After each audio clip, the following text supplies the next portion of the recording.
Hello, football fans. Welcome to the divisional round coverage of the Scuffed Football Podcast. This is Noah. I'm Ted. We're just here to talk playoffs, man. You don't even get my full spiel today. Obvious place to start. We're getting rid of the wild card games because they're obviously in the past, but I think they bring up some important points to talk about. I guess we just move chronologically here. The order the games happen, so we'll start with the 49ers and the Seahawks. I know I don't have a whole lot to say about this game. I think it kind of went as expected. 49ers look really good, both offensively, defensively. Everybody did their jobs. They really took care of business. Seattle kept in it, and I'm happy they made it to the playoffs and got a chance to compete. But, 49ers are a rough draw for the first round, and this one just kind of ended how I expected. Yeah, again, we both expected the Niners to win. I thought it was going to be – I actually thought the Seahawks wouldn't score as much as they did. I'm glad they did, props to Geno and that team this year. But, yeah, again, Niners, the way they've been rolling, I didn't see anyone really stopping them right now. It was just a really rough draw. Tough to do anything there at Seattle, but happy they made at least a watchable game out of it. All the credit to them for their season. Moving on to something more interesting, though. This was probably the game of the weekend. The Jags and the Chargers had a rally. I was actually in the middle of my subathon, so I didn't catch this game live, but Noah was blowing me up both in chat and my DMs like, bro, you got to turn this thing on. The Chargers had a 27-point lead. My dad texted me, he's like, man, guess the Jags really sucked, huh? It wasn't much of anything. Right. Trevor Lawrence threw 4 interceptions. This game was barely even football for a while. Second half, the Jags came back, man. They overcame a 27-point lead. They ended up winning that game by a point. Absolutely insane. Yeah. I remember I was like, how are how do you even do that? It's your first, showing in the playoffs. I expected so much more from Trevor Lawrence. Seeing the 4 picks was obviously not ideal. I also thought it was going to be a game. So when they were up 27, and I was like, all right, Jags are out of it.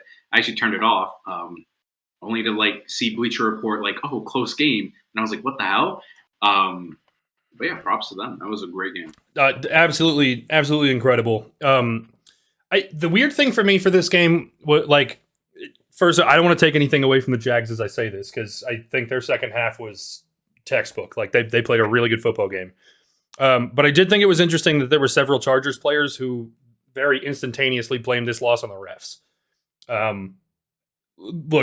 I won't say the officiating was great, but I feel like it's at least the way that I saw it was mostly the way you'd expect a playoff game to get called, right? Right. The tone gets established early, whether it's a really tight whistle or a really loose whistle, and that's just the way your playoff games go. And it's kind of you have to be there to know it. But these guys aren't all fresh out of high school, never touched an NFL field before. Somebody in that locker room's got to recognize that okay, they're blowing lots of whistles. They're gonna blow lots of whistles. Let's not penalize ourselves, right? Just play clean. And even if the refs were egregiously bad, you still have 27 points to hold on to, man. 4 touchdowns you can't blame entirely on the refs. That's absolutely insane. At least not all of them, no. Yeah, right. Even if the refs hand over 2 of them to you, you still have a 13-point lead. Exactly, yeah. But I don't know. I think I've been reading a lot that this was kind of an ideal spot for the Chargers, right?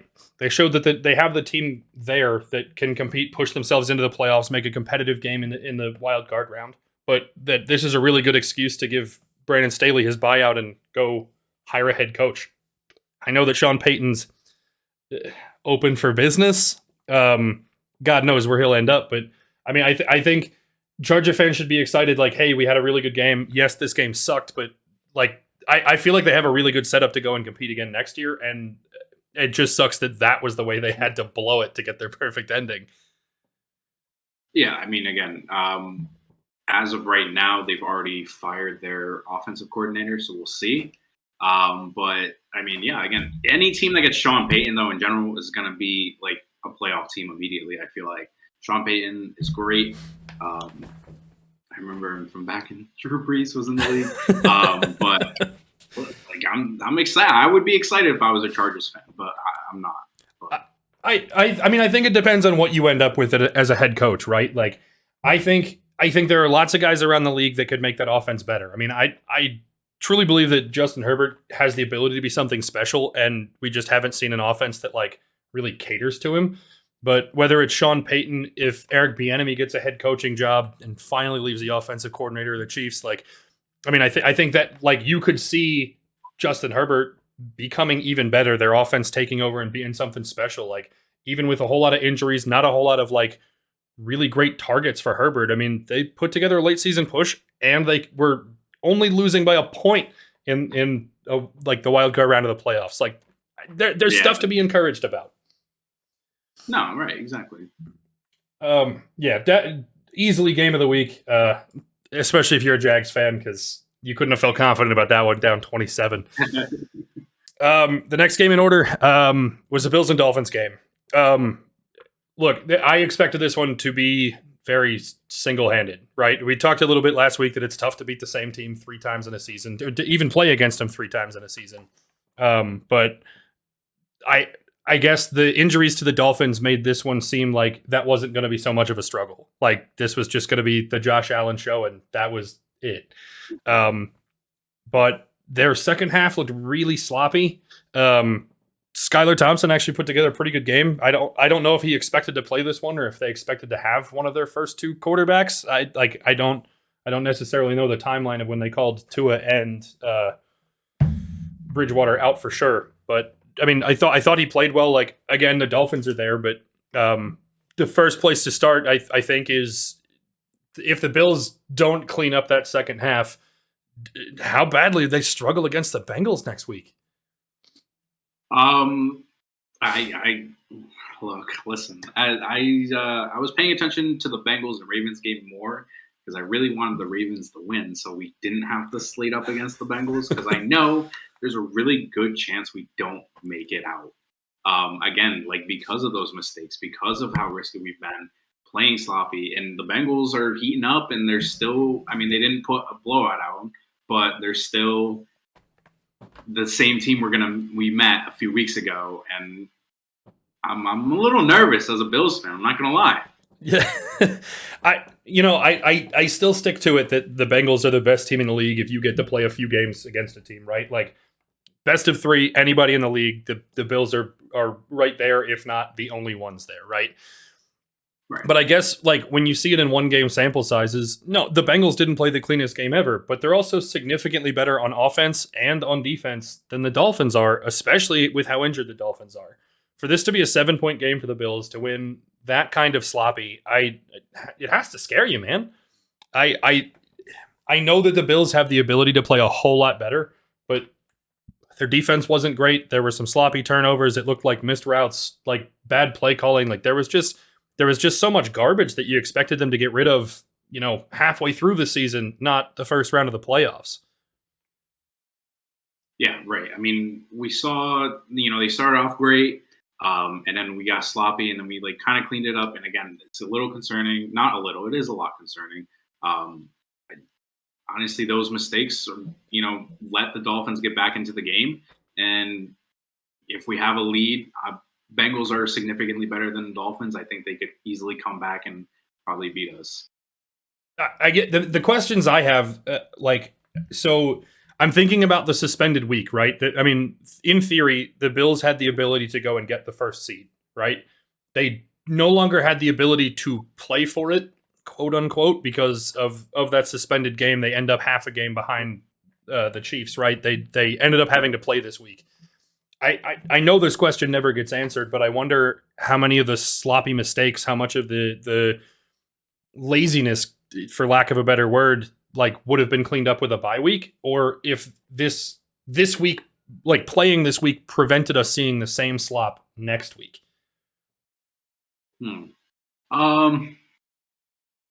I think we'll know a little bit more about that when we see how the Chiefs do. Or the Eagles. Obviously, they had their bye week, so I think we'll see how much that extra week of rest would have been vital. I mean, I would assume I would love to have a bye week. You've been grinding, you take an extra week to prepare, and I would assume that having that bye week could have really rested you up and gotten you really prepped for making that run. So I think it's definitely going to hurt that we don't have it, but we'll see. Well, and I think too that like, the whether or not the slop would have happened next week, I think is a minor question compared to like who they're going to have to face through the rest of the playoffs, right? Like I would argue that the Bills have it harder than anybody else at this point in time, except maybe Dallas. And if the Bills looked sloppy, if tired was was part of the reasoning there that they didn't get that bye week that they were kind of hoping for, right? Like now you don't get the chance to recover and play against the Jaguars this week that you would have had with that first round bye. Like now you're getting Cincinnati, who's looking as good as they have all season long. You have to assume that if they win that game, then you get the Chiefs, and then you get the Eagles, the Cowboys, the Niners. Like you're gonna be facing somebody tough every step of the way here on out. And I think like if rest was more important than like just better gameplay, it's really going to be tough for the Bills now. With the Dolphins, then we did talk a little bit last week about maybe the direction that the Dolphins were going to move with their quarterback situation, the quality of their play with and without Tua this season, and maybe what he meant to the team. I think Skylar Thompson makes a pretty good argument that Tua isn't necessarily the guy. They'll obviously need an upgrade from Thompson. Don't get me wrong. The guy played really well, but I don't think he's going to be any sort of franchise quarterback. But I think the way that he did play to keep up with the Bills, even if the Bills kind of let them back into that game, I think Miami, it probably start time to looking for a guy who's not going to miss 9 games a season with 5 concussions in a calendar year, and maybe start looking towards somebody they can rely on to be there for 17 weeks. Yeah, I mean, again, I think this coming season they'll probably stick out with Tua, but if I was part of that front office, I would be looking for a different quarterback. Again, I would need someone more reliable. I think we found out that, the Dolphins are still able to succeed, maybe not as well as they would have with Tua, but they're still able to succeed. They have the pieces, so if maybe switching out a quarterback is all they need, then I think, yeah, I'd definitely be interested, and I'd be looking for quarterbacks right now. I think it's interesting. I mean, they're going to fall in like a not super favorable position in the draft, which is kind of unfortunate in a year that you're looking for a quarterback. But if I'm not mistaken, this was the last year on Tua's deal, like before the precedent of you sign them to the extension before their last year on contract. So like they'll still have him cheap next year. It's not like they couldn't make a run, but I mean, I feel like if you look for his contracts to expire, have nothing on the roster, and then go looking for a quarterback, like I think you're going to struggle. And I think if you're the Dolphins, that's a difficult way to commit, because what if next season's the season that he is healthy for 17 games, you win 14 of them, you were determined to get rid of him, and now you're, getting a terrible draft pick because you succeeded. Like, I feel like it's a really, I feel like they're in a position where they kind of have to commit to something now, and they haven't necessarily, like the season they've had has been enough success to not be immediately set up for success moving forward. I think they fall into a really weird spot. The next game I had is another one that I really don't have a whole lot to say, but we got the Giants outplaying the Vikings, moving on to the next round. The significant parts for me were not necessarily the game. I don't know that there was a lot to say other than the Giants did their strengths better than the Vikings did theirs. Giants defense was good. They, held the weapons in check that they were supposed to and never let Cousins and the offense like really start cooking. The Giants just played their game better. So I don't know that should come as any extreme surprise, but what is interesting as a result of this game is the way that seeding and matchups now work in the next round of the playoffs. First off, 3 NFC East teams in the last 4 of the NFC is not what anybody was ready to see at the beginning of this season. Not even close. But I think this creates, like, their win creates a much more favorable matchup for the Eagles and a much harder matchup for the Cowboys and the 49ers. Yeah, I mean, I agreed. I definitely think that, slating Cowboys and Niners is a lot harder. But yeah, just in general, I'm surprised we still have 3 of them here.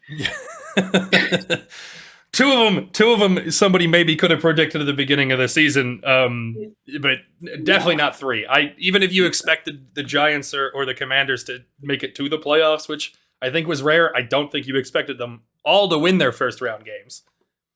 Just nuts. But I think this creates the path. The 49ers have been very, very good all season long, right? But we haven't necessarily seen them face any marquee opponents. I think they were the measuring stick for a lot of teams. We said it when they played the Dolphins earlier on. We said it against the Lions, who had an explosive offense after a down week. Like we found them measuring sticks, but we never really found them like a signature win. And I think the Cowboys can be that for the 49ers if the Cowboys show up and play consistently. The Giants winning over the Vikings to set that up for the next round, I think I think we're really going to learn a lot about the playoff.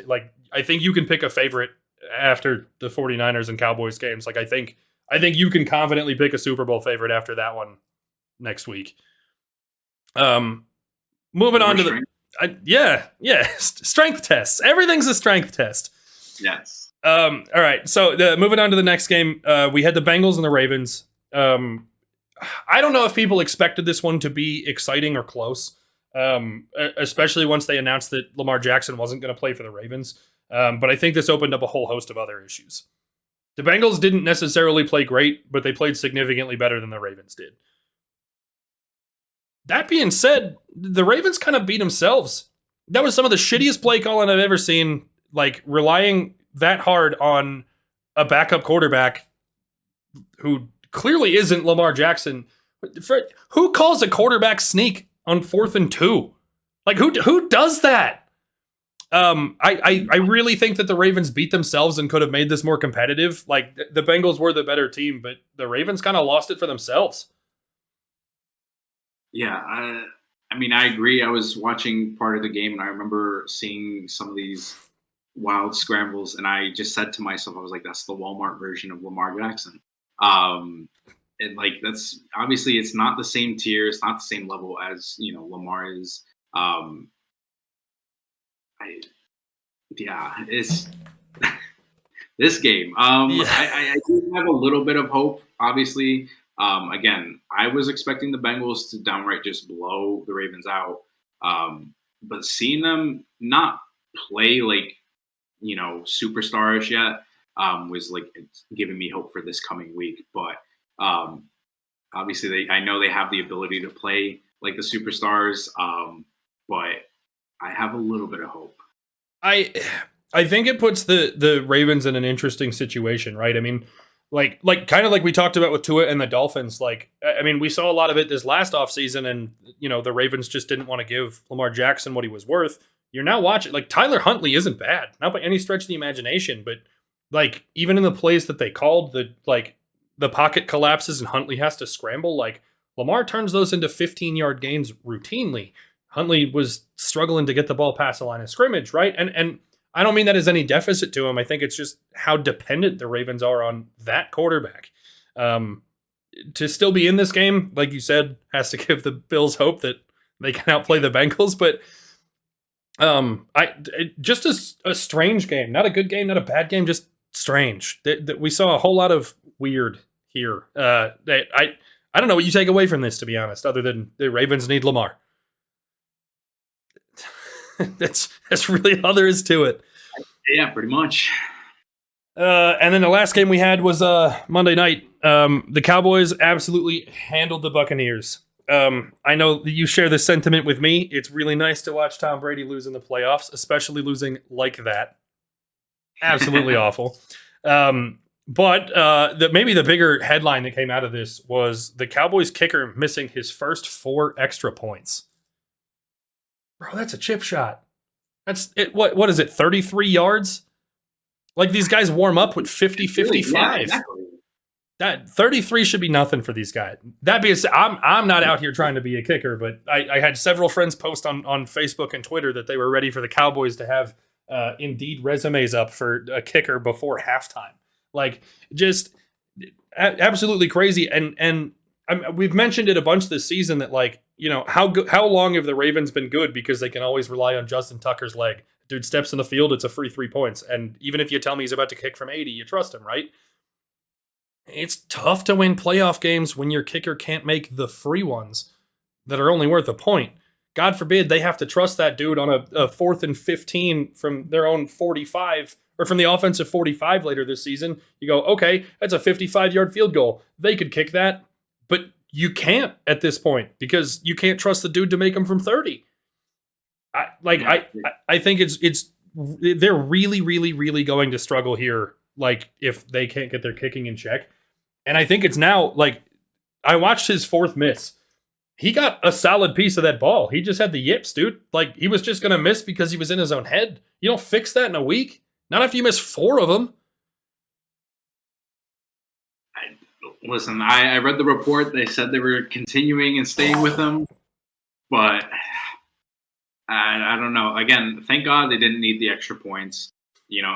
Like I can only imagine if it was the same position, but if it did matter, you lose by 4 points, like you would be out of a job by the next day, being out of the playoffs and everything. So thank God they didn't need the extra points. It is a little concerning, especially for the Cowboys. I think they're going to need every point they can get against the Niners this coming week. So it'll be interesting. It's even just like, not only does that affect the kicker and his ability to make him if you put him on the field, right? But like, that's got to affect the coach's decision too. Are we going to see the Cowboys this week go for a 4th and 5 when they're perfectly in field goal range because they trust Dak more than they trust a kicker? And is it rational to do it? Like, can you really rely on this? If you need 3 points at the end of the game, you're 55 yards out. Like, you could throw a Hail Mary, but 3 points ties or wins the game. Like, are you really preferring the Hail Mary over the kick? Like, I feel like this creates so many struggles and so many decisions you've got to make at the end of this game that, like, it's tough to beat the 49ers, man, if you can't kick. Like, that offense, defense, special teams, and you're giving up on special team. Man, that's a hard way to be. Yeah. All I'm saying is they're lucky they got the Bucs this week because for all of the memes about the Cowboys not showing up in the playoffs, there's one in particular who still didn't. Moving on, I think that'll bring us to this week's games. We're going to highlight what we're looking at for these 4 games, cover spreads, all that. We're just going to do it in one shot instead of going back and forth like I led us to last week. I live in chaos. So, again, we'll just go in order. I think they actually go in a pretty good order, too, as far as interest. We're going to start with the Chiefs. They haven't played yet in the postseason, but they're going to host the Jags. They're 8.5-point favorites at home.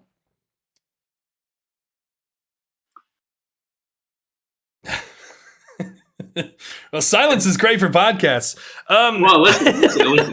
I don't really want to.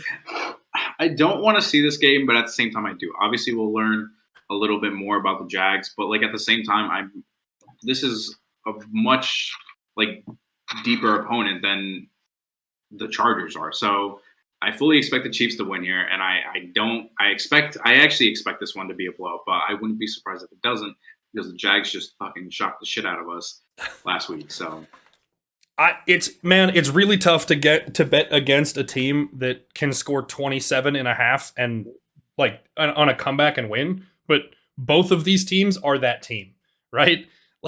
Like if there is anybody that I would ever gamble on, it might have been last year's Chiefs to come back from a 28-point deficit, right? Like it's just what you do, right? The Chiefs can score at will. The Jags have put together a lot of good football the past 5 or 6 weeks. I think this game is going to be closer than you would expect it to be, but I expect the Chiefs to look a whole lot better. I kind of think this game is going to end up looking like the Giants and Vikings, just higher scoring, because if both teams do their jobs, right, the Chiefs are the better football team. And I think that's all there is to it. I think they can cover 8.5, but even if this is a 7-point game, I think the Chiefs should still walk away happy with that. Yeah. So next I've got the Giants and the Eagles. Eagles also haven't played yet this postseason. 3rd meeting this season from the Giants and Eagles. Eagles are 7.5 favorites at home. That's your team first. It is. The spread is tough. I think the Eagles are a better football team. I think the week of rest helps a whole lot, especially because of the injuries they had later on in the season. I mean, you're going to get a healthier Lane Johnson, overall better offensive line, even more than just Lane Johnson and Kelsey. I think the week of rest helps a whole lot. having Jalen Hurts' shoulder back in shape because of a week off, like, I think that's a whole lot better. And in the grand scheme of things, like, their last opponent was the Giants, right? Like, they've had 2 weeks to go. Even if you're not covering film for the upcoming opponent and you're watching it just for your previous week to get better for practices, like, they were still watching Giants footage. Like, I feel like they've had longer to prepare for this game totally by accident than the Giants are going to have coming into Philadelphia. I don't think it's going to be an easy game. I don't think they're going to cover 7.5, but I do trust the Eagles to win, like, outright. I don't know if that's 2 points, if that's 15 points. Like, I trust the Eagles to get the win and move on. Yeah, I trust the Eagles as well. I do think it'll be actually kind of a close affair, but yeah, I expect the Eagles to move on here. Yeah, I'll be interested to see this one because I was talking a little bit earlier about, like, would the Bills' week of rest helped? I think that the Eagles, more than most of the other teams in the playoffs, benefit from that week off. Like, I think the extra week of rest is difficult for a lot of teams. I mean, you see it during the season and the normally scheduled bye week, right? But I mean, I think the way that the Eagles were injured and who they had injured, like, I think just that one extra week benefited them so much more than it would have for other teams. Like, I'm really not worried about rust here. It's just making sure they come out and play their best football rather than, being lazy about it, because they did get lucky in just getting the Giants instead of the Cowboys or, even potentially the Niners. The next game I've got is the quote unquote rematch from the Bengals and the Bills. This game just kind of fascinates me. I think it's difficult because we really didn't get a grip on who these teams were when they played each other when the game ended early. And now I think that there's a lot more riding on it. There's a lot more emotion, a lot more feeling, and being in the playoffs that makes this game not at all the same as we saw 3 weeks ago. Agreed. I think again, we only saw little few minutes, and then we didn't get to see them actually really play. I think it's an entirely different game. Obviously, forget even the playoffs, just in general. Now that DeMar is back, knowing what would have happened, like, I think it changes everything. You forget the playoffs, but then you add in the playoffs, and it's just. I think this is going to be. It's going to be an interesting game, I think. Yeah, it's interesting, and it's so tough to pick. Like, to say that one of these teams is more trustworthy than the other is really, really tough. They gave the Bills the 5-point favorites here, and I'm taking the Bengals only because it's 5. Like, I don't think either one of these teams is going to win by 5. If you had told me that this game was 2.5 one way or another, I'd just kind of shit myself and refuse to gamble. Like, I would stare at it until it was too late, both of these teams are really good. Both of these teams had sloppy weeks last week. Like, they're really in just about the same boat, and it's so tough to make any sort of prediction here. I mean, Bills Mafia, so it's pretty easy for me. I'm going to take Bills with the points just because I got to. Look, I respect the grind, man. I do. But I do think you make some pretty good points. I as much as I'm taking this with the points, like, I wouldn't take my advice for gambling this way today, because I think this is going to be a 2-point game. I think this is going to come down to the wire. But for being a Bills fan, I have to take Bills with the points. Listen, if the homer comes before the gambling, man, it just means don't gamble it. It's fine. The last game we've got, we kind of previewed this earlier, but I wholeheartedly expect this to be the best football game this week. As much as the Bengals and Bills is going to be good, Cowboys 49ers, the ultimate strength test. Look, like I said, 49ers have been one of the better looking teams for most of this season, but they really haven't had a good measuring stick.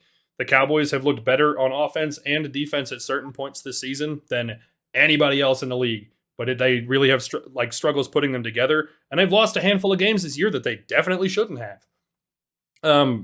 I think this is going to be a really interesting learning experience for both teams, and I think this one is going to be super close from start to finish. I don't think any team ever is going to get out to a 2-score lead in this one. I think it's going to be real close the whole time. Well, I don't think Vegas thinks so either because of the line. Yeah. I was gonna say I don't know what you're looking at, but I got the Niners by 3.5. Yeah, I got the Niners by 4, but tightest one this weekend. But I still that's man. This is going to be either a barn burner or a defensive struggle, but you're not going to be able to take your eyes off it one way or another. I'm still gonna go Niners here though. I think at home, I think we'll see the proper strength, and we'll see just how good the Niners are. I'm also going to take the Niners. The biggest thing that I want to learn from this one is Brock Purdy, right? We've watched the guy fit into a system, right? Like the dude's played really well since the moment he touched the field this year. Like he's been great, right? But I think play calling for the Seahawks in Week 17 is a whole lot different than this is a chance at the conference championships and playing a good team like the Cowboys. Like maybe he's got to improvise. Maybe he's got to call plays on the fly. Like have we even seen this dude run a 2-minute drill? Or like this could genuinely be the first time we watch this guy struggle and step up to play his game rather than the system they call for him. You know what I mean? And I think that's exciting. Like the way he's played this season, you've got to have some confidence, but also if the dude's never done it before or never had to do it before, that like at the end of the day, you really don't know. Yeah, I mean, I agreed. We haven't seen that yet, but I think even if he were to struggle, I think he has enough weapons around him that it's kind of just like, even if he doesn't want to throw it, right? He's had a really bad game. Like you can trust Christian McCaffrey to help. You can trust, Deebo Samuel, Ayuk to, take some wheel routes and go. And so I think even if he does struggle, you still have those options. And even if, the run game is struggling, you still have all those, receivers. You have Kittle now. Like you have all those options. I think he just needs to just sit. And even if there's pressure or anything, I think he just needs to trust his instincts in that moment. And we'll find out who he is. A lot of that too comes down to like what Cowboys defense shows up, right? Because like I said, we watched them against the Vikings earlier this season in a game we thought was going to be close, and the Cowboys just absolutely shut them down. But we also watched the Cowboys give up 34 to Gardner Minshew, who couldn't fucking score the week later, right? Like I think a lot of it is going to come down to what Cowboys defense shows up, what Cowboys offense shows up, and how explosive they are. And if this one ends up being tight, again, do they trust the kicker? Like, I don't know. I feel like all of the big questions as to how this game is going to go come down to what the Cowboys do, but I am excited to watch Brock Purdy like really get his shot to I don't want to say prove himself, but to flourish, to really shine and establish that he is here on purpose. Yeah. All right. I don't know if we actually. I don't know if I actually picked that one. I am taking the Niners by 3.5. I have more faith in them, but I don't know that I actually said that out loud. I know these have been short. There's a whole lot less games to cover, so we get through them a little faster. But I think that just about brings us up for this week. So, unless you got anything else you're looking for? No. All right. I think that wraps us up then. We'll catch you guys next week. Probably going to be even shorter because there's even less games to cover. But we will see y'all around in the next one. Have a good week.